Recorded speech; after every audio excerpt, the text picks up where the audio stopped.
Welcome, Cancer. This is Regina from Pacific Tarot, getting ready to do your winter solstice energy reading. This is based on 7 chakras, and I am using only tarot cards for this reading. This is about the natural ritual of the winter solstice in the northern hemisphere, where we experience the shortest day of the year. In the southern hemisphere, this is experienced as the longest day of the year and what we would call here in the north the summer solstice. So I'm trying to process how that works when I understand that the world has a universal clock, but to be aware that your experience in the global south is very different, is somewhat reversed from ours here in the northern hemisphere. So bear with me. If you can help me out with that, I would appreciate it. Please drop comments in the comment box. This is something I'm thinking through, and since I do have subscribers and viewers in the global south, I love your comments about Christmas at the beach and small cultural nuances that are lost upon those of us in the north. So thank you for being here. I'm going to start with the first chakra, go through the 7th, and then I'll clarify the heart and throat chakras towards the end of this reading. So in the first chakra, this is the root chakra. This is where we're connected to the root, the earth, through our ancestry, our generations. This is where our physical body gains its energetic motivation and determination to survive and or to thrive. The Two of Wands here is showing you in a state of contemplation, looking to propose something, looking for something new, a new way to point your energies, to focus your talents, to share what you have with others. You know what you're good at. You are established at who you are and what you do, but you're looking at the world for new ways of sharing that with others. And you're trying to create a plan. You're grasping at some kind of a new direction that will take you out of your familiar environment into a less familiar environment that will challenge you. You want to grow here. And sometimes this comes out of a sense of boredom or been there, done that. And that may be the case for some of you Cancers who are really looking at ways that you work with others and yourself to be productive and efficient. And I think you're looking at ongoing service wherever you are in life. In the second chakra, the sacral chakra, is where we experience the world through our senses. This is an organ of pleasure, of joy, and this is the creative well that fuels your creative expression.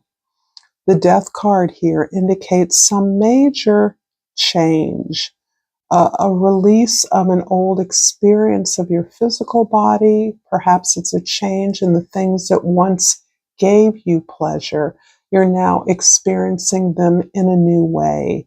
You may have released some of the external expressions of physical pleasure. You may be considering celibacy for those of you that are sexually active or have been, or perhaps if you've been celibate, you're looking to establish your sexual identity in a new way. This is really about coming to terms with your physical experience and presence on earth. And this indicates that you have released a lot of old ideas about what constitutes pleasure, what constitutes comfort, security, and joy.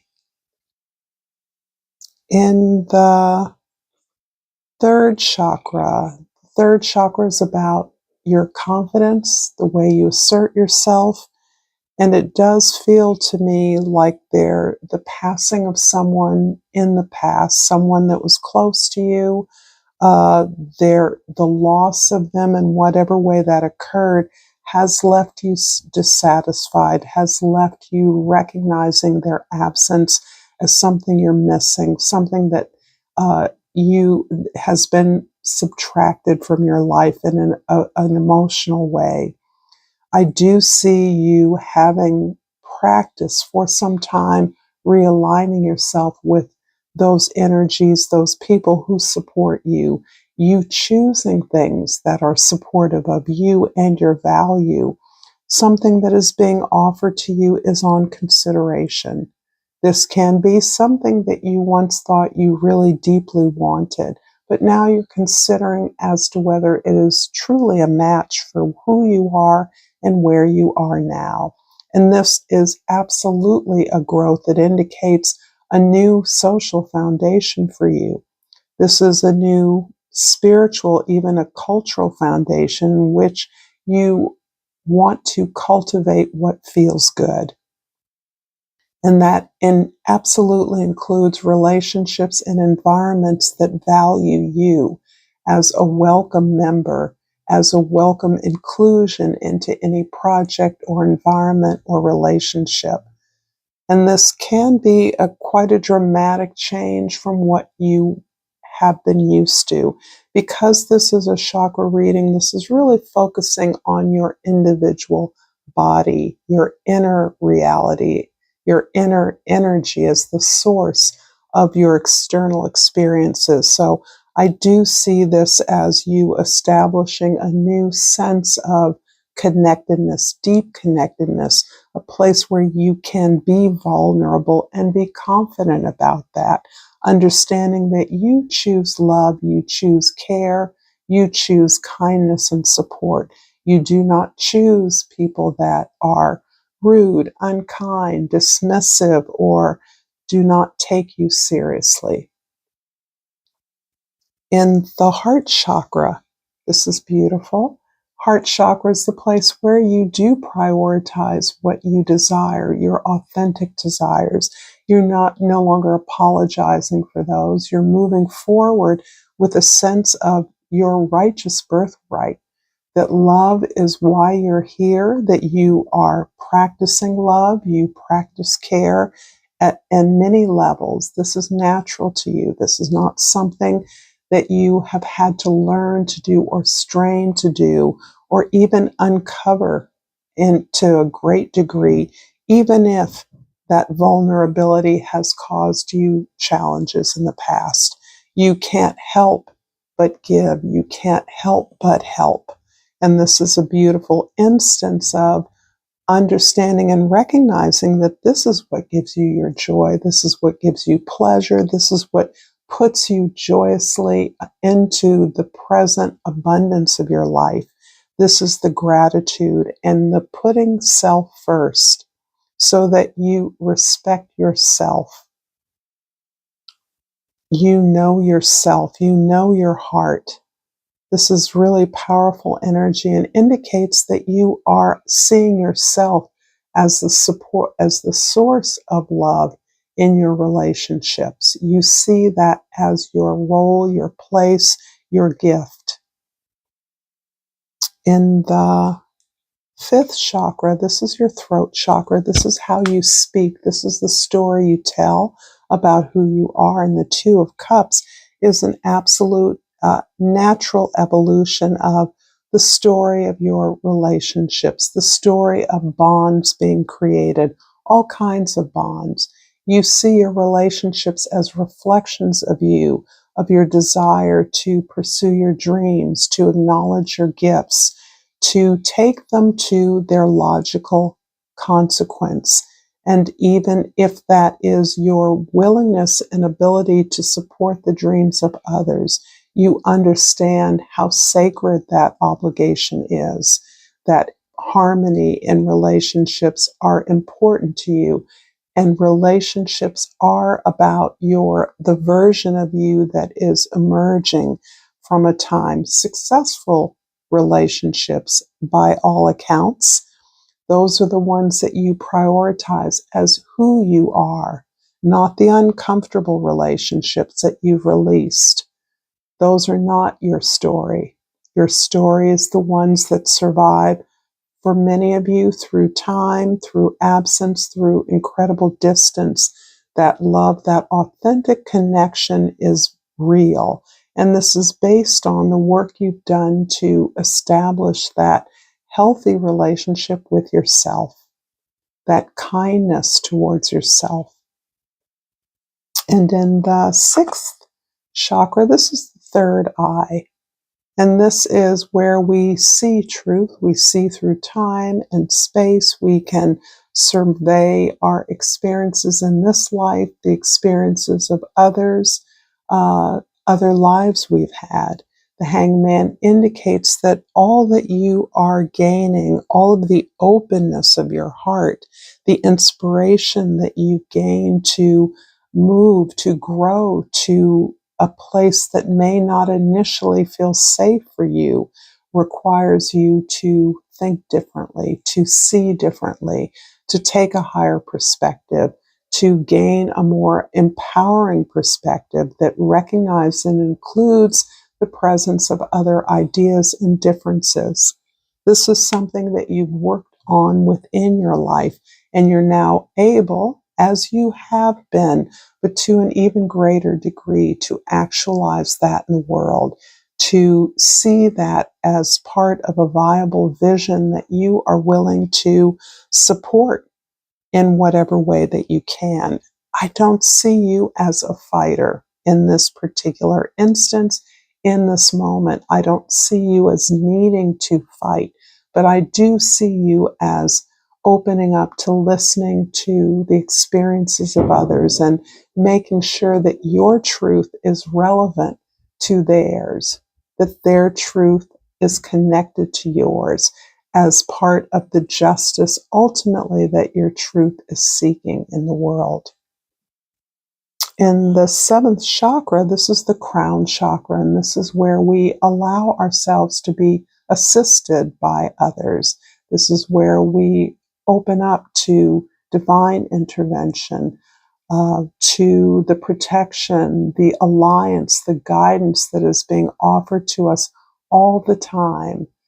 And that can come in the form of literal spirit guides, ancestors, those who have passed on, but their presence is real in your life, and they are continuing to help you understand where the family story went awry. It isn't that they are instructing you in that regard. You have the authority to understand what your experiences have been, but they do clarify support that has been there for you and support that you now rely upon. Even when there may have been a pattern of rivalry, competition in the family story, there may have been a lot of competition for the love of a particular parent or the approval of a particular parent, one that you may have been seen as being favored with. And that is something that has surprised others, never surprised you. You understand that the connection is one of recognition, that there is a moral fiber, a moral intentionality that connected you and a particular ancestor, most notably a parent in this case. Whatever the situation was, you reflected upon the support and relationship of your parents, however that was positive or not. You understood that it was a pattern that you did not have to choose, and that situations were situational for others involved. There is no judgment here. There is rather on your part an understanding that there's a pattern that you've been able to break. I'm going to clarify the heart chakra and the throat chakra just for a little balance here. a little direction around the energy that you are preparing in welcoming in these new changes. In the past, for the Ace of Cups, we have the Hermit and the Fool in the future. Wow. And in the past, for the Two of Cups, we have the Eight of Wands and the Five of Cups again. That's always good confirmation when I get double cards. So I definitely see this sense of cleansing. I almost sense from you that there's been some kind of a renewal in your life. It can be physical, absolutely, in the way that you've adjusted how you care for yourself, how you tend to your needs. You are prioritized. There is no doubt in my mind that someone is taking care of you. Someone sees their role in your relationship as providing for you the care that you reciprocate, undoubtedly. But there is a very sort of paternalistic energy in this care that you are experiencing in your physical being. The Hermit is you're asserting your authority to be the lover that you are. The attention and energy and notice that you receive for the healing that you are experiencing, that you are activating in your life. The people that want to join you, support you, know what you're doing, get information from you, or invite you into certain environments where this can be shared and activated, where you can learn too. But I see you as the teacher in this relationship, in this setting, because it doesn't feel confined to simply a relationship, even no matter how significant that key relationship is. I see you invited into multiple environments where others want to know how you do what you do. You're certainly freeing yourself, liberating yourself from this old story and this relationship that you've activated from for yourself on your behalf that is reflected in a significant or many significant relationships you have in your life is really liberating you to move forward in a new direction. You are discarding a lot of this emotional baggage that you have carried. You have liberated yourself from the guilt, the shame that you have carried as a result of not living up to the part that others expected. Even as we understand that part was not our part, that we perhaps were penalized because we didn't take up the role that others felt we were assigned to take up. Nonetheless, you have gained the sense of closure around that and this really empowered movement to follow your bliss, to simply do what you know you are talented, gifted, and supported to do. And this is interesting because it's taking you into a new adventure, into a place that may not be familiar or as comfortable as you're used to. But this seems to me to be of secondary interest to you. You're more interested in this empowered feeling that you have really been practicing for. I call it practice for years. You've been activating this growth, this ability to pull the support in, to recognize if all offers are a match for who you are, rather than simply just attention. Now, you're not looking for attention. You're looking for support and empowerment. I hope this reading has helped you. I appreciate all your likes and your subscribes to my channel, Pacific Tarot. Thank you for all the support that you give me. I'm wishing you well for as we close out 2025 and look forward to new changes, new life renewal in 2026. Until next time, namaste.